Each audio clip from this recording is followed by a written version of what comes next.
Pontianak, Kalimantan Barat sekitaran tahun 2004. Kupejamkan mataku, kuhirup dalam-dalam udara di tanah Borneo.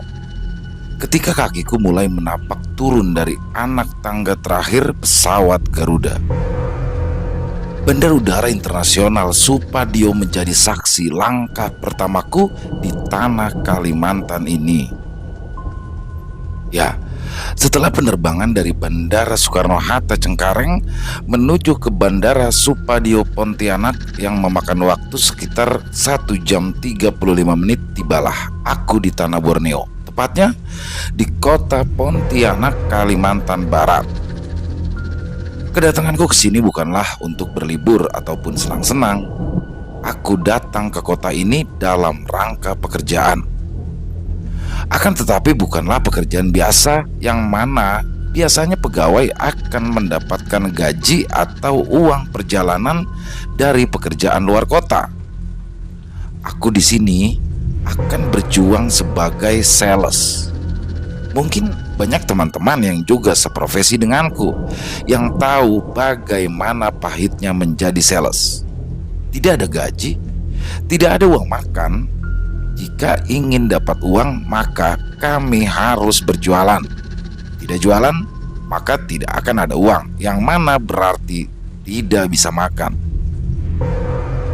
Karena perusahaan tempatku bekerja ini tidaklah memberikan gaji ataupun uang makan. Perusahaan hanya menyediakan tiket pesawat keberangkatan dan uang untuk mengontrak sebuah rumah. Jika kami di sini tidak berjualan, maka kami tidak akan bisa pulang. Terdengar sadis ya? Tapi memang seperti itu kenyataannya.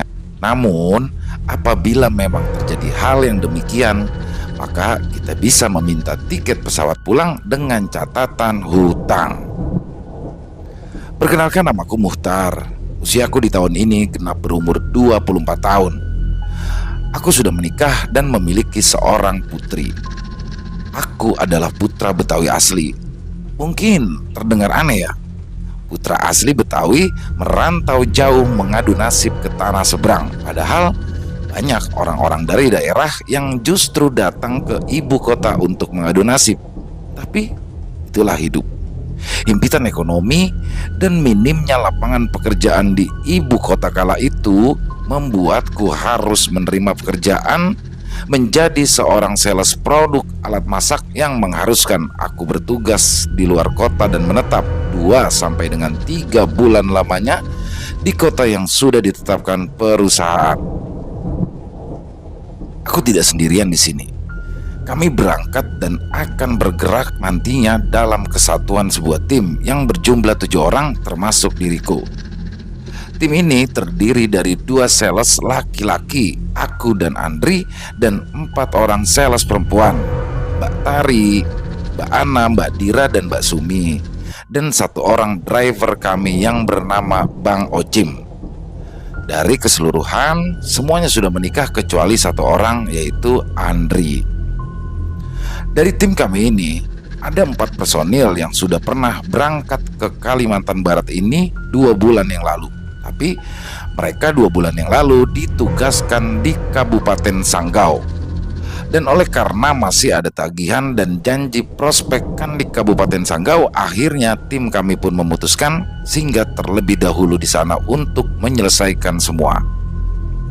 Saat itu kami tinggal di satu rumah kontrakan yang sebelumnya sudah disewa oleh tim yang sudah lebih dulu ke sana. Kurang lebih sekitar 1 minggu kami berada di Kabupaten Sanggau sambil menunggu waktu. Tujuan misi utama kami adalah ke Kabupaten Sintang. Saya dan 1 personel yang juga baru bertugas di Kalimantan Barat mencoba mencari referensi dan kenalan dari beberapa instansi pemerintahan dan lembaga pendidikan untuk dapat saya kerjakan di sana. Di awal saya dan tim tiba di Kalimantan Barat, teman-teman senior seringkali menceritakan kejadian-kejadian mistis yang membuat bulu kuduku berdiri. Mereka pun mengingatkan agar nantinya aku bisa menjaga perilaku dan ucapan selama berada di sini. Aku pun mendengarkan dengan seksama dan sepakat atas nasihat para seniorku ini. Niatku yang menggebu-gebu untuk mendapatkan hasil dari penjualan tidak mematahkan semangatku untuk terus fokus untuk menyusun strategi mendapatkan referensi prospekan di Kabupaten Sintang nantinya. Aku pun juga sangat yakin dengan niat baikku datang ke sini untuk berjuang mencari nafkah untuk istri dan juga anakku. Insya Allah aku tidak akan mendapat gangguan yang berarti ke depan. Dan sekedar informasi di sini, aku bukan indigo, tapi terkadang aku bisa merasakan kehadiran mereka. Di hari pertama kami berada di Kabupaten Sanggau, aku sangat menikmati suasana di sini. Kami tinggal di sebuah rumah kontrakan yang cukup nyaman. Akan tetapi, ketika malam itu tiba, aku sepertinya sulit sekali untuk memejamkan mata. Awalnya, aku mengira jika ini seperti homesick, karena memang ini adalah perantauan pertamaku seumur hidup. Sampai tengah malam, aku pun hanya berguling-guling saja di tempat tidur hingga akhirnya sekitar jam 1 dini hari rasa kantuk itu mulai datang. Dan bang! Terdengar seperti ada benda terjatuh di atap rumah. Aku yang tadinya baru saja akan terlelap itu mendadak segar kembali. Kupasang pendengaranku tajam-tajam, mencoba menerka-nerka apa yang ada di atas sana. Serak, serak. Terdengar seperti ada yang merayap di atas atap rumah. Suara itu terus terdengar bergerak perlahan menuju tepian atap di sisi kiri. Tak lama kemudian, suara itu menghilang. Ku coba menenangkan pikiranku, mencoba menganggap jika ini hanyalah sebuah sambutan bagi pendatang baru. Walaupun jujur, sejak malam ini aku merasa jika kami sudah terus diawasi. Setelah 1 minggu kami berada di Kabupaten Sanggau, leader kami yaitu Mbak Tari sudah menyusun rencana pemberangkatan kami untuk menuju Sintang. Tim kami pun juga sudah disiapkan oleh manajemen 1 unit mobil operasional yang kondisi mobilnya masih cukup nyaman untuk muatan 6 orang dan untuk membawa perlengkapan kami nanti. Dari hasil obrolan atau musyawarah santai teman-teman di rumah kontrakan kala itu, akhirnya Mbak Tari pun menetapkan untuk saya dan driver agar membawa semua perabotan ke Sintang terlebih dahulu dan mencari rumah yang nantinya bisa disewa untuk 2 atau 3 bulan ke depan. Kenapa Mbak Tari lebih mempercayakan saya untuk menemani Bang Ocim sebagai driver untuk membawa semua perabotan tim ke Kabupaten Sintang? Itu dikarenakan satu rekan kami yang laki-laki yang bernama Andri, mohon maaf, si Andri ini perilakunya agak feminin dan terlihat gemulai. Jadi akhirnya saya dan Bang Ocim lah yang ditunjuk untuk terlebih dahulu menuju Kabupaten Sintang. Dan saya pun setuju untuk menemani Bang Ocim untuk terlebih dahulu menuju Kabupaten Sintang. Jadi di sini saya dan Bang Ocim pun memaklumi kelakuan si Andri ini. Keesokan paginya, saya dan Bang Ocim pun bergegas menuju Kabupaten Sintang. Segala perlengkapan dan perabotan yang kami harus bawa sudah dimuat secara keseluruhan di dalam mobil. Jarak tempuh dari Kabupaten Sanggau ke Kabupaten Sintang akan memakan waktu kurang lebih sekitar 3-4 jam perjalanan dengan jarak tempuh 130 km. Tepat pukul 6 pagi, saya dan Bang Ocim pun memulai perjalanan menuju Kabupaten Sintang. Perjalanan darat dari kabupaten ke kabupaten lainnya akan melintasi hutan yang memiliki khas pepohonan yang rimbun dan sejuk.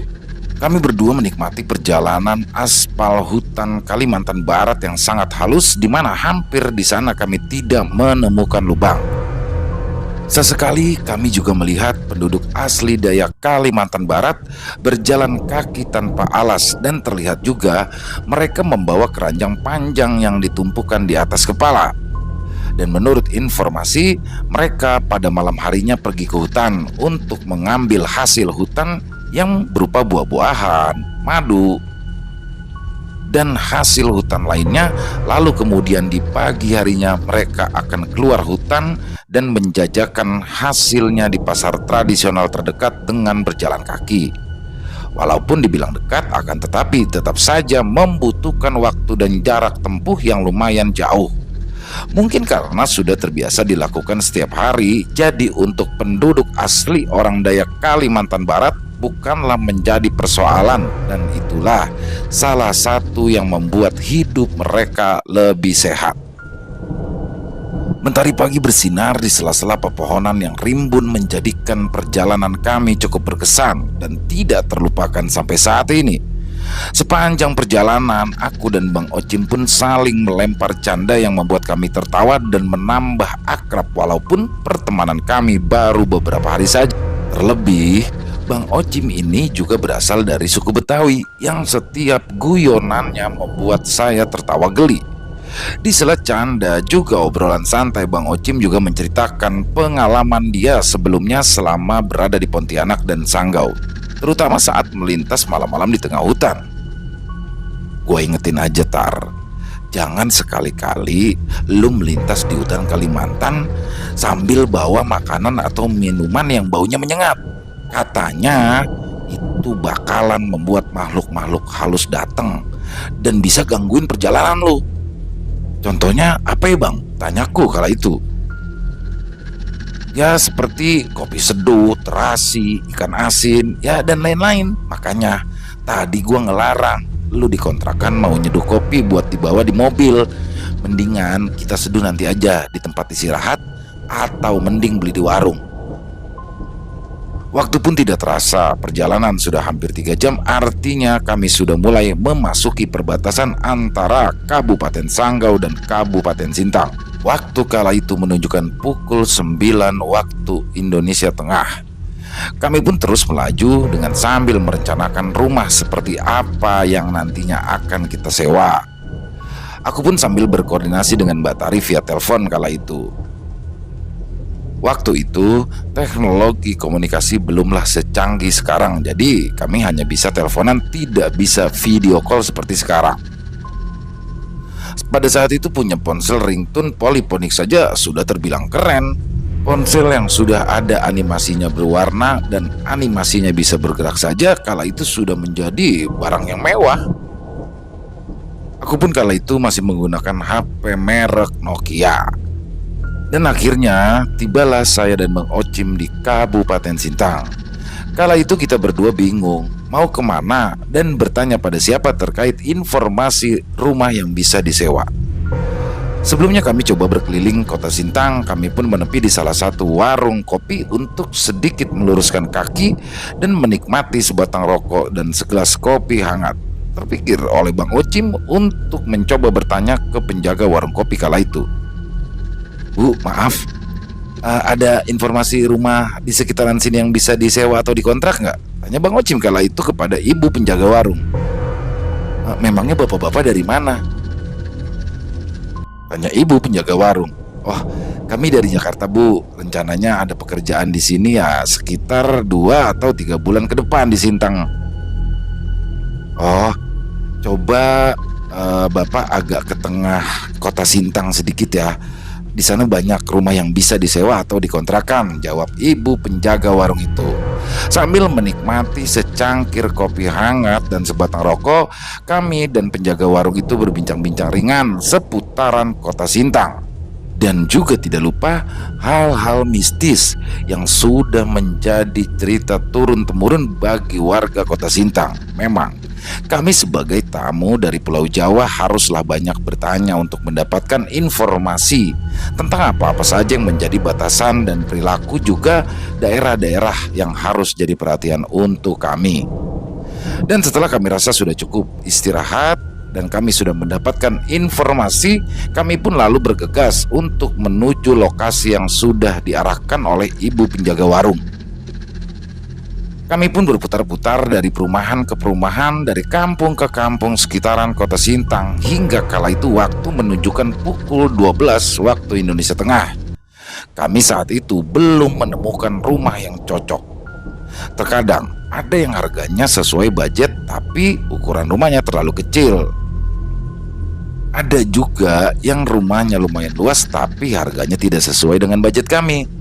Dan karena sudah waktunya untuk makan siang, kami pun bergegas mencari rumah makan.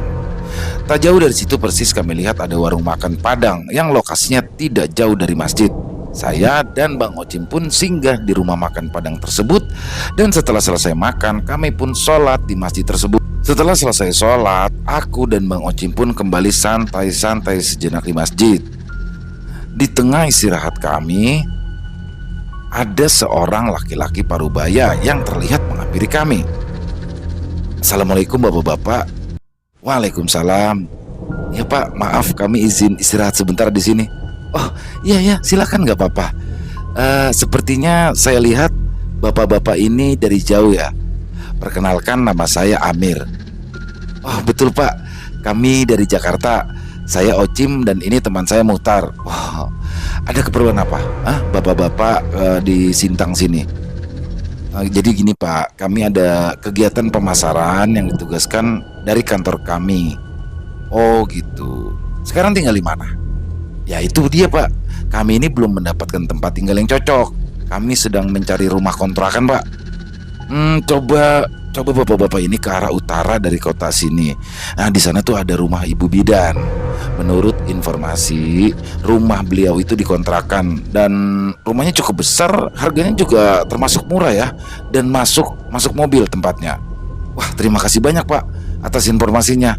Setelah ini kami langsung ke lokasi rumah Bu Bidan. Baik, sama-sama terima kasih. Semoga bapak-bapak ini betah di kota Sintang. Silakan dilanjut istirahat ya, saya pamit ya. Setelah saya dan Bang Ocim merasa cukup beristirahat sejenak, sebelum menuju ke rumah Ibu Bidan arahan dari Pak Amir tadi, kami pun kembali ke warung makan tadi untuk makan siang dan menikmati kopi. Kala itu waktu menunjukkan pukul 13.30 waktu Indonesia Tengah dan kami bergegas menuju ke rumah Ibu Bidan. Tak begitu lama sampailah kami di depan rumah Bu Bidan. Kala itu terlihat plang praktek Bu Bidan.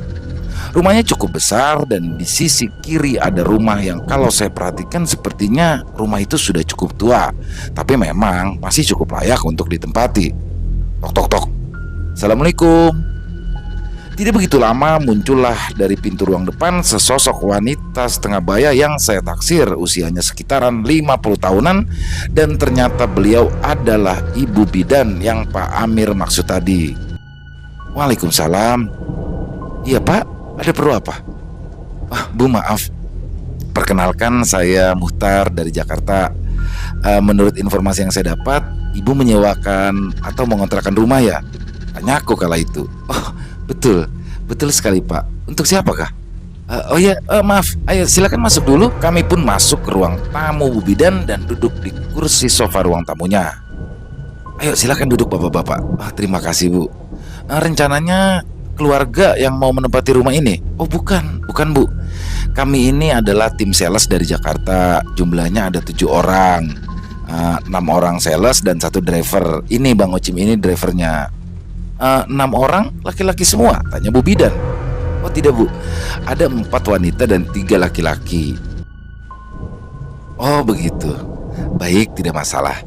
Rumahnya cukup besar kok, bisa dibagi-bagi. Cukup kok untuk 7 orang cukup. Yang terpenting jangan lupa identitas diri nanti Ibu minta ya masing-masing. Oh baik Bu, baik. Saya akan koordinir nanti KTP teman-teman. Silakan kalau mau lihat-lihat dulu rumahnya. Persis di sebelah kiri rumah ini. Baik Bu, kami lihat-lihat dulu. Lalu kami bertiga pun menuju ke rumah tersebut.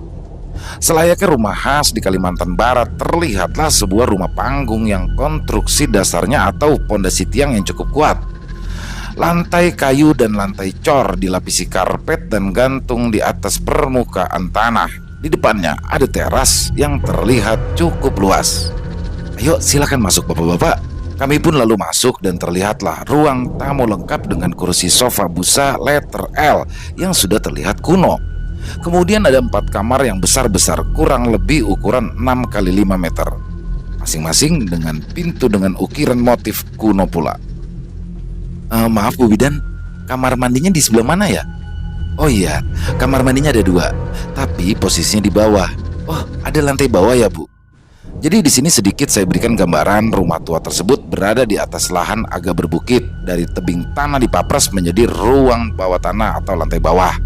Kami pun menuju bagian bawah dari rumah tua itu dengan tangga kayu yang cukup memiliki kualitas yang baik, kokoh dan meninggalkan kesan kuno hingga makin terasa kesan mistisnya. Kurang lebih ada 9 anak tangga dan sampailah kami di ruang bagian bawah rumah tua itu. Saya dan Bang Ocim kala itu agak merasa berbeda ya di bawah rumah ini. Terasa lembab dan aura mistisnya menyengat sekali. Lampu penerangannya pun hanya remang-remang saja. Terdapat di sana 1 ruang kamar tidur dan 2 kamar mandi. Sepertinya kamar tersebut dulunya digunakan untuk kamar pembantu. Kala itu waktu sudah menunjukkan pukul 3:30 sore. Saya dan Bang Ocim pun masih menyimak apa yang menjadi informasi rumah tersebut dan menunjukkan ruangan bagian bawah. Persis di bawah tangga terdapat gudang kecil untuk menyimpan barang-barang. Masuk ke kamar mandi yang terlihat cukup besar, makin saja terasa aura mistisnya di sisi pojok kamar mandi. Di sana terdapat gentong tampungan air yang sangat besar dan entah sudah berapa tahun usianya. Dan ketika saya masuk mengikuti langkah Bu Bidan kala itu ke kamar mandi, terlihat kala itu sesosok bayangan hitam seperti sosok yang sedang duduk di atas gentong tua itu, dan mereka seolah-olah sedang memperhatikan kami saat itu. Entah Bang Ocim ataupun Bu Bidan melihat atau tidak, aku pun tidak berani bertanya dan tidak berani bereaksi. Aku di sini berusaha tetap tenang seolah-olah tidak melihat apapun. Kemudian lanjut ke kamar mandi yang kedua yang ukurannya lebih kecil. Di situ terlihat biasa saja, tapi memang ukuran kamar mandinya lebih kecil. Kita lanjut ke kamar pembantu. Di sana terdapat ranjang untuk ukuran 1 orang lengkap dengan spray dan bantal juga guling. Ukurannya kurang lebih sekitar 3 kali 4 meter, sama dengan ruang kamar mandi tadi. Aura mistis dengan ornamen kamar kuno meninggalkan kesan mistis yang membuat bulu kuduku meremang. Setelah kami sudah merasa cukup mendapat informasi dan melihat langsung kondisi rumah, kami pun kembali ke ruang atas. Bagaimana bapak-bapak? Ya seperti inilah kondisinya. Silakan diputuskan, kalau memang minat, saya akan serahkan kuncinya. Baik Bu, sebentar ya Bu, kami butuh waktu untuk koordinasi dengan teman-teman lainnya yang saat ini masih berada di Sanggau. Kami pun lalu meminta izin untuk ke teras rumah untuk melakukan diskusi. Gimana Tar menurut lo? Tanya Bang Ocim. Ya kalau saya mah terserah Bang Ocim dan teman-teman. Saya kan orang baru, jadi ya saya cuma bantu-bantu nemenin aja dah. Belum berani buat memutuskan atau ya berbicara budget, saya nggak berani Bang. Aduh gimana ya? Kalau dari parkir mobil dan jalan masuk cocok banget ya. Harganya juga murah. Cuma kok aneh ya, hawanya beda banget terutama tadi di bawah. Ya iya juga sih Bang, mungkin karena sudah lama kosong kali ya, jawabku kala itu. Nah itu dia, gimana nanti komen Batari dan emak-emak lainnya, ujar Bang Ocim. Gini Bang, menurut saya aja nih ya, karena rumah ini mungkin sudah lama tidak ditempati maka terasa lembab. Mudah-mudahan kalau kita nanti sudah tempatin dan kita sering ngajiin Quran, lama-lama ya mungkin kembali hangat lagi. Ya juga ya, dari pagi juga kita udah muter-muter, cuma ini rumah yang sesuai dan sekarang juga udah sore. Betul Bang, udah coba koordinasi aja ke Mbak Tari. Dan pada akhirnya kami pun memutuskan untuk mengambil rumah tua ini dan untuk kami tinggal selama bertugas di Kabupaten Sintang. Saya dan Bang Ocim pun kembali masuk ke ruang tamu untuk menemui Bu Bidan. Bagaimana bapak-bapak? Begini Bu, setelah kami diskusi dengan teman-teman dan leader, kami ambil sewa rumah di sini. Tapi kami akan bayar DP 50% dulu, dan setelah leader kami kesini baru akan dibayar lunas. Oh iya nggak apa-apa, nanti ketika pelunasan akan saya siapkan kwitansinya ya, jawab Bu Bidan.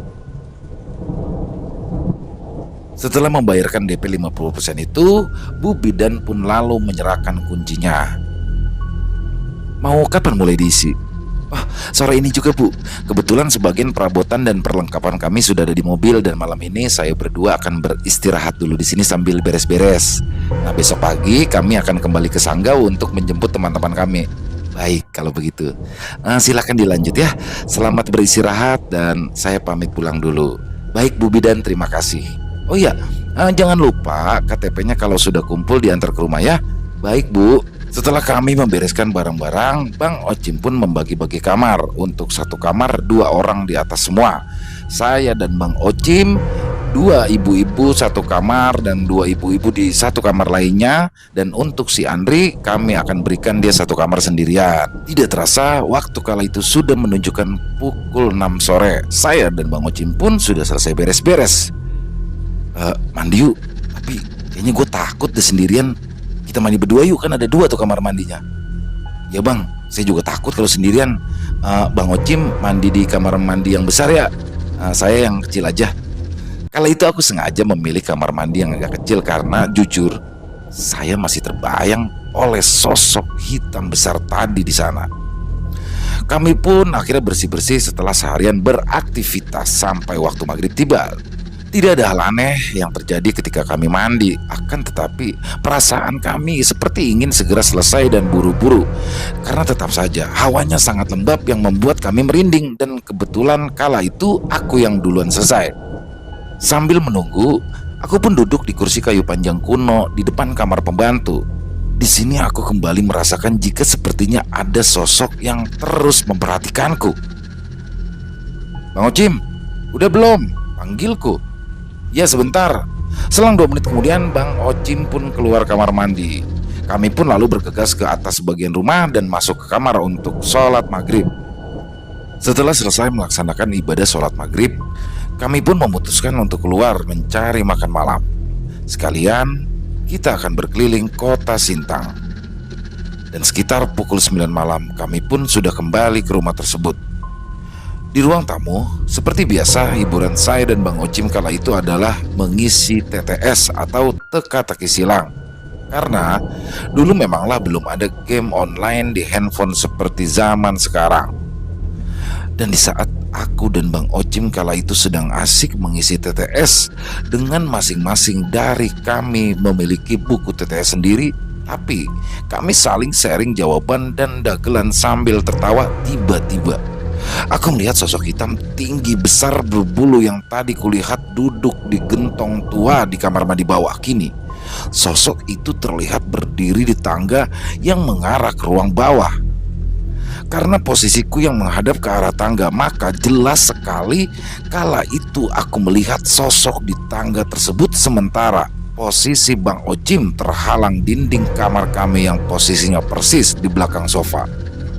Aku di sini berusaha tenang dan tidak memberitahukan hal ini kepada Bang Ocim, sebab aku tidak mau merusak suasana santai dengan hal-hal demikian. Akan tetapi makhluk itu terus saja memandangiku seperti seolah-olah ia sedang mengajakku untuk berinteraksi. Bulu kuduku di sini meremang. Aku pun terdiam, terus berusaha membacakan ayat-ayat suci Al-Quran dan doa untuk membentengi diri ini agar tidak terbawa pengaruh hingga masuk ke alam makhluk tersebut. Hingga tak beberapa lama kemudian sosok itu pun menghilang begitu saja. Kenapa lu Tar? Diam aja, tanya Bang Ocim. Gak ada apa-apa bang, mulai ngantuk aja kali ya. Ya udah, kalau ngantuk sono tidur duluan, gue tanggung nih ngisi TTS dikit lagi. Iya bang, paling nanti saya tidur di ruang tamu ini aja. Tidur di sini, cekek setan lo kalau tidur di sini. Abang jangan nakut-nakutin ah. Jujur, di dalam rasaku, makhluk itu tidak ada niat untuk mencelakai. Sepertinya sosok itu hanya ingin berinteraksi saja. Dan tanpa terasa aku pun kala itu tertidur saat tengah mengisi TTS. Entah apakah faktor dari setelah melihat sosok tadi atau karena perjalanan seharian dari Sanggau ke Sintang. Di tengah lelap tidurku, di ruang tamu itu tiba-tiba Bang Ocim membangunkanku. Utar, bangun Tar. Iya bang, kenapa bang? Kita tidur di mobil aja. kayaknya nggak enak banget di sini. "Loh, emangnya kenapa bang? Di luar gerimis bang." "Udah, ayo ikut gua, kita tidur di mobil aja." Di sini aku mulai curiga, jangan-jangan Bang Ocim juga habis diganggu makhluk tadi. Tapi sama sepertiku, dia tidak mau cerita. "Bang, jujur dah bang, ada apa abang kok tiba-tiba mau tidur di mobil?" "Udah, jangan banyak tanya, ayo kita tidur di mobil aja." Kami pun berdua lalu bergegas keluar rumah lalu masuk ke dalam mobil. Kondisi gerimis malam itu membuat suasana semakin mencekam. Aku dan Bang Ocim mengambil posisi tidur di kursi depan dengan posisi senderan diluruskan. Intinya kami buat senyaman mungkin. Kulihat kala itu jam di tanganku, waktu sudah menunjukkan pukul 1 dini hari. Karena memang sudah sangat lelah, akhirnya aku dan Bang Ocim pun tertidur juga. Akan tetapi, saat kami berdua sedang terlelap tidur, tiba-tiba saja suara klakson mobil berbunyi. Tin. Kami berdua pun langsung terbangun kaget. "Mutar, ngapain sih lu?" "Saya nggak tahu bang, saya kan juga tidur. Kunci mobil kan juga sama abang." Bang Ocim di sini langsung mengecek kunci mobil yang ternyata memang benar berada di saku celananya. Gak beres ini," kata Bang Ocim. Tiba-tiba sekilas di belakang mobil terlihat dari kaca spion tengah melintas sekelebatan sosok hitam besar. Astagfirullah. "Tar, lu tahu nggak kenapa tadi gue ngajak tidur di mobil? Tadi waktu lu lagi tidur, gue ngeliat sosok gede banget di dalam rumah. Ternyata di sini malah tetap digangguin juga. Terus gimana nih bang?" "Aduh, nggak tahu dah. Gue udah nggak bisa merem lagi gue nih." Sambil Bang Ocim memperhatikan sekeliling mobil. "Terus kita mau ngapain bang?" tanyaku kala itu. Ya, kami berdua serasa terperangkap di ruang sempit yang dikelilingi makhluk-makhluk tak kasat mata, bingung harus berbuat apa, hanya berharap agar semua cepat-cepat selesai, matahari terbit. Hanya berharap pagi segera tiba. "Kita cabut aja, udah nggak beres ini. Kita cari masjid sekalian nunggu waktu subuh." Bergegas Bang Ocim menyalakan mobil lalu keluar dari halaman rumah tua itu. Ia pacu mobilnya menuju ke arah jalan raya dan menuju masjid sambil menunggu waktu sholat subuh untuk menenangkan diri. Tidak berapa lama, kumandang azan subuh pun terdengar dan kami memarkirkan mobil di halaman masjid. Ya Allah, hampir nggak kekontrol gue tadi. Tar. Alhamdulillah, gue nyetir masih bisa fokus. "Iya bang, alhamdulillah. Yuk kita subuhin dulu. Habis itu kita cari sarapan atau apa kek," ujarku kala itu. Setelah selesai sholat subuh sambil sekedar bahan mengulas kejadian tadi malam, sesaat kami pun terlelap. Kami pun bangun ketika jam kala itu sudah menunjukkan pukul 7:15 waktu Indonesia Tengah. "Tar, bangun yuk. Kita cari sarapan, terus kita langsung aja ke Sanggau." "Lah, nggak balik dulu bang ke rumah tadi? Mandi dulu, salin baju dulu." "Ya gak usah mandi, kita langsung cabut aja ke Sanggau, jemput ibu-ibu." "Oke bang, saya nurut bang." Tak jauh dari masjid kala itu terlihat ada pedagang nasi kuning.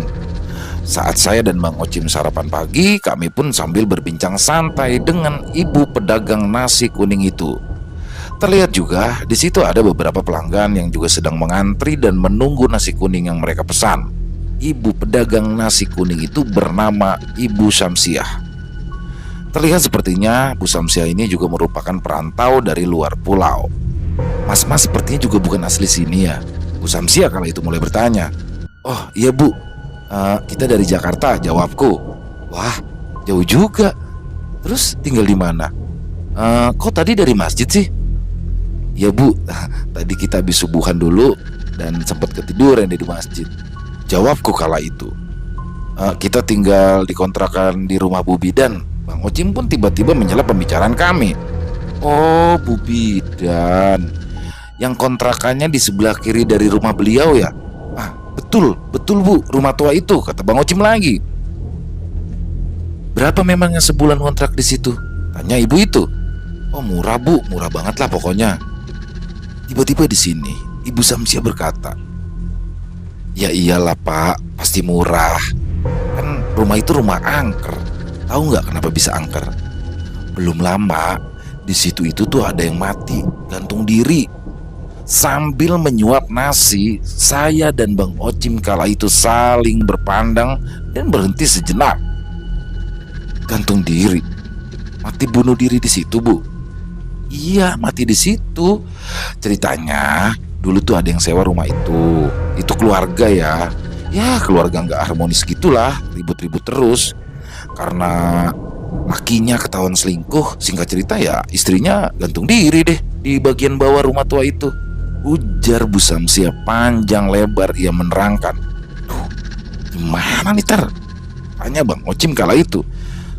Udahlah Bang, barang dari Jakarta juga sudah mau sampai ke sini. Nggak mungkin kan kita cari lagi rumah kontrakan. Udah kita makan dulu aja, nanti kita lanjut ngobrol lagi. Selesai kami sarapan pagi dan bersih-bersih seadanya di toilet masjid, kami pun lalu memutuskan untuk langsung meluncur ke Kabupaten Sanggau untuk menjemput teman-teman kami di sana. Dalam perjalanan, aku dan Bang Ocim pun diskusi bagaimana langkah kami selanjutnya, dan akhirnya kami pun memutuskan untuk tetap bertahan di rumah tua itu dan berjanji tidak perlu menceritakan jika rumah tua itu punya masa lalu yang kelam di mana pernah terjadi bunuh diri. Di lain itu, karena memang uang DP 50% sudah dibayarkan ke Bu Bidan kemarin.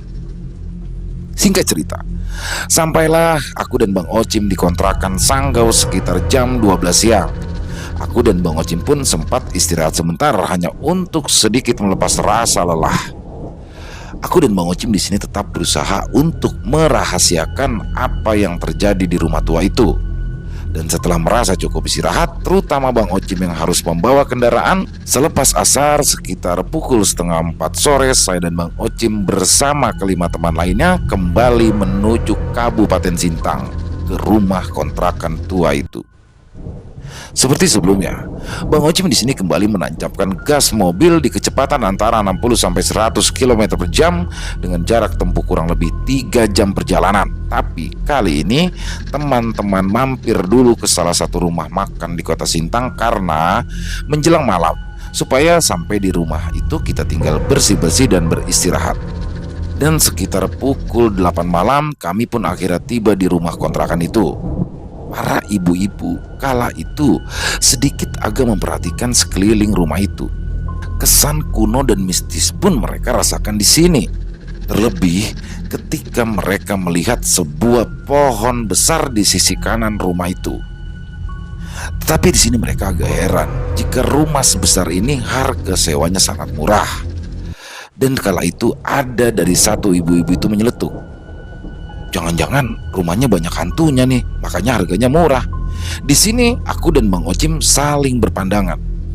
Udah, jangan banyak komen. Yang penting kan bisa buat istirahat. Terlihat di sini Bang Ocim bersikap seolah-olah tidak pernah terjadi apa-apa di sini. Mpok Dira nanti di kamar depan ya sama Mbak Tari. Nah, Mbak Ana di kamar satunya sama Mbak Sumi. Saya sama Mutar di kamar deket tangga. Nah, Andri ini di kamar situ ya sendiri. Enggak ah, aku tadi ke bawah sendirian. Aku lihat ada kamar lengkap, ada lemarinya sama bantal guling. Aku di bawah aja. Dri, udah nurut aja apa yang udah diatur sama Bang Ocim, ujarku kala itu. Ih, Bang Mutar maksa. Pokoknya aku mau di bawah titik. Terserah lu Dandri, dibilangin ngeyel. Ih, Bang Ocim ngambek. Aku pun kala itu mencoba menengahi. Dah, aku mau mandi, terus mau bobo. Dadah. Ngacong, dicekek setan baru tahu rasa Lundri. Akhirnya kami pun semua di situ tertawa. Setelah itu kami pun lalu masuk ke dalam kamar masing-masing. Tidak lama terdengar Mbak Tari mengetuk-ngetuk pintu kamarku. Tok tok tok, tok tok tok. Bang Ocim, Bang Mutar. Iya Mbak, ada apa? Saya dan ibu-ibu lainnya mau mandi. Temenin dong, ke bawah. Takut. Ya aku di sini paham jika mereka takut akan suasana di bawah yang terkesan lembab itu. Kami pun lalu akhirnya ke bawah semuanya. Ibu-ibu mandi bergantian di 2 kamar mandi di bawah. Tetapi kali ini penerangan di bawah sudah jauh lebih terang, sebab aku tadi sempat membelikan lampu Philips 25 watt. Setelah selesai mandi semua, kami pun akhirnya kembali ke atas, kecuali si Andri yang tetap bersikukuh untuk tidur di kamar bawah. Saya dan Bang Ocim pun juga teman-teman para ibu-ibu berkumpul di ruang tamu atas sambil santai berbincang-bincang. Waktu kala itu menunjukkan pukul 10 malam. Kami pun akhirnya sudah merasa lelah, dan dari kami ada yang sudah masuk ke dalam kamar. Saya dan Bang Ocim di sini masih asik mengisi TTS. Tidak lama kemudian terdengar suara gaduh dari arah kamar bawah. "Bang Ocim, Bang Muhtar, tolong!" Tak lama kemudian terlihatlah si Andri berlari dengan gaya khasnya sambil terus berteriak-teriak dengan membawa selimut dan bantal guling. Andri tiba di atas dengan nafas yang terengah-engah. "Kenapa? Ada apa?" kata Bang Ocim. "Sumpah bang, aku lihat sendiri. Tadi bak kamar mandinya bergerak-gerak sendiri." "Tuh kan, bandel sih. Udah dibilangin sama Bang Ocim suruh tidur di sini, malah ngeyel tidur di bawah." "Iya deh, iya. Aku tidur di atas aja, tapi nggak mau di kamar, di sofa aja." "Terserah lo," ujar Bang Ocim kesal. Dan akhirnya kami pun masing-masing beristirahat di kamar yang sudah diatur oleh Bang Ocim, kecuali si Andri yang tetap berada di ruang tamu. Keesokan paginya kami pun terbangun dari subuh karena harus mengantarkan para ibu-ibu untuk berwudu dan bersih-bersih bergantian. "Gue masih penasaran sama makhluk kemarin itu," ucap Bang Ocim setengah berbisik. "Ya kayaknya memang masih di sini bang. Nah tuh sarangnya di kamar mandi, di atas gentong." "Loh, kok lu tahu Tar?" "Jujur bang, dari awal pas survei sebenarnya saya udah lihat bang, ada yang duduk di atas gentong itu. Dan malamnya dia ada di tangga pas kita lagi main TTS. Aduh Tar, kenapa nggak bilang-bilang ke gua? Pantesan aja kita diteror semalaman. Udah bang, kita jalanin aja dulu di sini. Bismillah aja, semoga aman," ujarku mencoba menenangkan. Di malam harinya, aku pun di sini kembali dikagetkan dengan suara berisik gaduh di atas atap rumah. Mirip dengan kejadian di rumah di Kabupaten Sanggau beberapa hari yang lalu. Tapi aneh, di sini Bang Ocim dan yang lain tidak mendengar suara apapun, padahal sepanjang malam suara itu di atas atap terus saja terdengar hingga sampai dengan berkumandangnya azan subuh. Suara itu baru menghilang. Di pagi harinya, Bu Bidan, sang pemilik rumah kontrakan itu datang ke rumah yang sedang kami tempati ini. Ya, beliau sengaja membawakan kami makanan untuk sekedar sarapan bersama. Dan setelah selesai sarapan, disinilah Bu Bidan menerangkan panjang lebar tentang kondisi rumah ini. "Apa sudah ada yang ditampakkan sosok hitam besar di sini?" tanya Bu Bidan. Kami pun lalu kaget. Akhirnya aku dan Bang Ocim di sini mengangguk lalu mulai menceritakan semua yang sudah terjadi selama kami berada di rumah ini. Di sini pun Bu Bidan menjelaskan jika omongan beberapa orang tentang kejadian-kejadian masa lalu di rumah ini hanyalah bohong belaka. Apalagi sampai ada kejadian bunuh diri, itu adalah dusta besar. Ya, itu semua hanyalah persaingan bisnis rumah kontrakan saja. Banyak sekali cerita-cerita yang sudah dikarang-karang tentang rumah tua ini. Di sini pun Bu Bidan bingung kenapa sampai sebegitunya mereka melakukan dalam rangka persaingan bisnis yang tidak sehat. Bu Bidan sendiri pun tidak pernah mencoba membalas atau apapun kepada mereka. Bu Bidan sangat percaya jika rizki sudah diatur dan tidak akan tertukar. Mengenai sosok hitam besar itu, Bu Bidan menjelaskan jika itu adalah sosok yang mungkin saja sengaja dikirim oleh para pesaingnya agar penghuni kontrakan di sini tidak betah. Akan tetapi Bu Bidan juga sudah menghubungi salah satu kerabatnya yang memang bisa atau mengerti dalam hal-hal mistis. Hari ini rencananya beliau akan ke sini untuk membereskan semuanya. Setelah itu Bu Bidan pun mengatakan sesuatu yang membuat kami semua terkejut. Mohon maaf sebelumnya. Mbak yang ini sedang hamil muda ya?" ujar Bu Bidan kala itu sambil tersenyum mengarah ke arah Dira. Ya, Dira kala itu terlihat mengangguk pelan. Ternyata setelah tiba di Kabupaten Sanggau, Dira merasakan ada yang aneh dengan dirinya. Dan setelah ia mengecek dengan tes pack, ternyata Dira positif hamil. Dira pun juga sudah mengatakan hal ini kepada Mbak Tari selaku leader, tapi memang tidak semua kita diberitahu. Kami di sini awalnya heran, kok bisa Bu Bidan tahu? Tapi akhirnya kami pun maklum karena beliau adalah seorang bidan senior yang dengan melihat gelagat seseorang saja dia bisa tahu tentang kehamilan. Di sini tuh ada kepercayaan kami yang dipakai untuk menjaga seorang ibu yang sedang hamil muda. Itu semua dilakukan untuk menangkal makhluk-makhluk tak kasat mata yang ingin mengganggu. Nah, biasanya di sini kami itu menyiapkan duri jeruk, kayu sompun, tamiang, bawang tunggal, gunting belayung, pecahan kaca, cermin, dan juga kelambu. Nah, tapi di sini tenang saja. Nanti semuanya saya akan siapkan buat Mbak siapa namanya? Mbak Dira ya, ujar Bu Bidan ramah. Dan kami pun kini semua merasa lega setelah mendengarkan penjelasan dari Bu Bidan. Dan ternyata di sini aku pun juga baru tahu jika suara di atas atap yang aku dengar dari pertama di rumah yang ada di Kabupaten Sanggau sampai dengan rumah di Kabupaten Sintang sini, itu adalah sosok yang sedang mengintai Dira yang memang sedang hamil muda. Karena menurut orang-orang di sini, ibu yang sedang hamil muda itu wanginya disukai makhluk halus. Setelah semua penjelasan itu, akhirnya kami pun tenang tinggal di rumah tua ini. Beberapa hari kemudian, produk yang akan kami pasarkan pun sudah tiba. Kami akhirnya sudah bisa fokus pada target penjualan. Di malam harinya kami pun ibadah dan membaca Al-Quran. Semakin kesini, hawa lembab di rumah tua itu pun semakin terasa menjadi lebih hangat. Suasana mistis juga terasa makin jauh berkurang. Bahkan sudah 1 bulan ini para ibu-ibu yang tadinya di awal selalu minta diantar ke kamar mandi bawah, kali ini mereka semua sudah berani sendiri.